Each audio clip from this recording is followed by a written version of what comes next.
Arriva l'ennesima risposta della Polizia di Stato nei confronti dei protagonisti della cosiddetta movida violenta, in particolare il questore di Agrigento, Tommaso Palumbo, ha emesso nei giorni scorsi 5 provvedimenti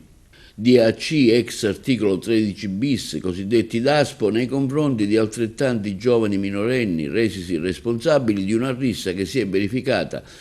lo scorso 14 dicembre a Licata in piazza Sant'Angelo. Le indagini svolte dal personale in servizio presso il locale commissariato di pubblica sicurezza, soprattutto attraverso l'acquisizione delle immagini dei diversi impianti di videosorveglianza presenti sui luoghi degli eventi, hanno permesso di ricostruire le fasi concitate della rissa, presumibilmente scaturita da qualche parola di troppo e che ha visto coinvolti un nutrito gruppo di giovani, di cui alcuni ancora da identificare. Le risultanze delle indagini, debitamente istruite dal personale in servizio presso la sezione misure di prevenzione della divisione polizia anticrimine della questura di Agrigento, hanno fatto scattare per 5 minorenni il divieto di accedere e di stazionare nel luogo della rissa e nelle immediate vicinanze dello stesso per la durata di un anno.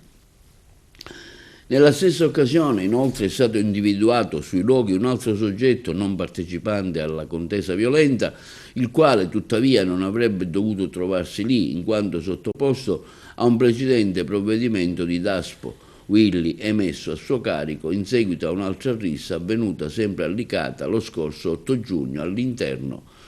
di un noto locale del posto. Lo stesso, pertanto, avendo violato il divieto precedentemente imposto, è stato deferito all'autorità giudiziaria per il reato previsto dalla normativa in materia.